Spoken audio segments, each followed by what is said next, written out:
Now a certain man was sick, Lazarus of Bethany, the town of Mary and her sister Martha. It was that Mary who anointed the Lord with fragrant oil and wiped his feet with her hair, whose brother Lazarus was sick. Therefore the sisters sent to him, saying, Lord, behold, he whom you love is sick. When Jesus heard that, he said, This sickness is not unto death, but for the glory of God, that the Son of God may be glorified through it. Now Jesus loved Martha and her sister and Lazarus. So when he heard that he was sick, he stayed 2 more days in the place where he was. Then after this, he said to the disciples, Let us go to Judea again.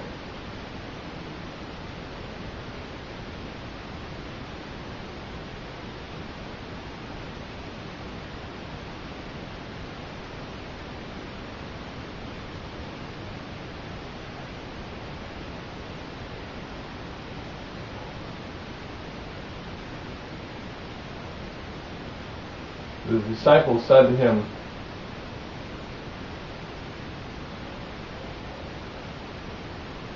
Rabbi, lately the Jews sought to stone you, and are you going there again? Jesus answered, Are there not 12 hours in the day? If anyone walks in the day, he does not stumble because he sees the light of this world. But if one walks in the night, he stumbles because the light is not in him. These things he said, and after that he said to them, Our friend Lazarus sleeps, but I go that I may wake him up.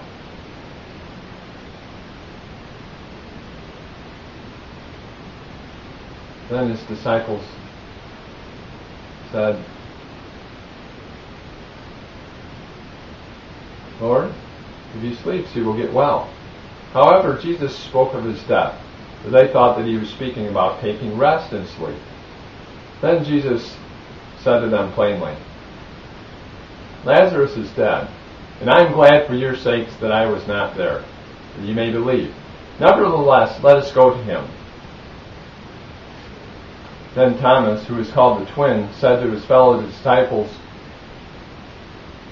Let us also go, that we may die with him. So when Jesus came, he found that he had already been in the tomb 4 days. Now Bethany was near Jerusalem, about 2 miles away. And many of the Jews had joined the woman around Martha and Mary to comfort them concerning their brother. Now Martha, as soon as she heard that Jesus was coming, went and met him. But Mary was sitting in the house. Now Martha said to Jesus, Lord, if you had been here, my brother would not have died. But even now I know that whatever you ask of God, God will give you. Jesus said to her, Your brother will rise again. Martha said to him, I know that he will rise again in the resurrection at the last day. Jesus said to her, I am the resurrection and the life. He who believes in me, though he may die, he shall live. And whoever lives and believes in me shall never die. Do you believe this? She said to him, Yes, Lord, I believe that you are the Christ, the Son of God who is to come into the world. And when she had said these things, she went her way and secretly called Mary, her sister, saying, The teacher has come and is calling for you. As soon as she heard that, she arose quickly and came to him. Now Jesus had not yet come into the town, but was in the place where Martha met him.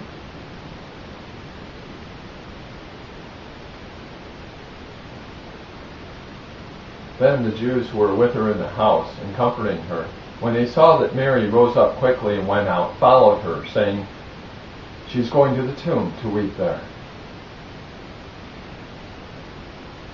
Then when Mary came where Jesus was and saw him, she fell down at his feet, saying to him, Lord, if you had been here, my brother would not have died.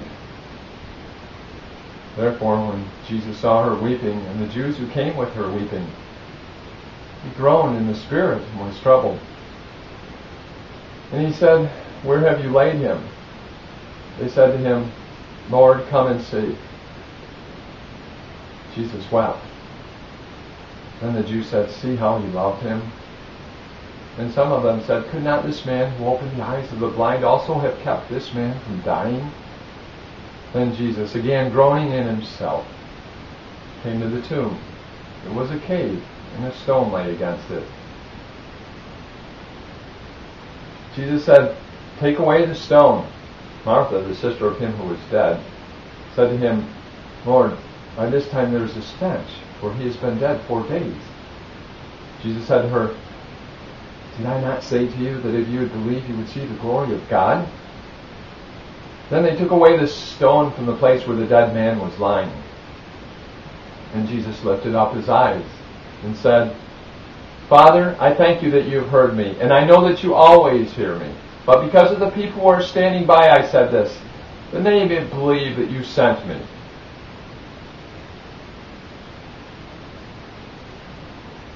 Now when he had said these things, he cried with a loud voice, "Lazarus, come forth!" And he who had died came out, bound hand and foot with grave clothes, and his face was wrapped with a cloth. Jesus said to them, "Loose him and let him go." Then many of the Jews who had come to Mary and had seen the things that Jesus did believed in him. But some of them went away to the Pharisees and told them the things Jesus did. Then the chief priests and the Pharisees gathered a council and said, "What shall we do? For this man works many signs. If we let him alone like this, everyone will believe in him, and the Romans will come and take away both our place and nation." And one of them, Caiaphas, being high priest that year, said to them, "You know nothing at all, nor do you consider that it is expedient for us that one man should die for the people, and not that the whole nation should perish."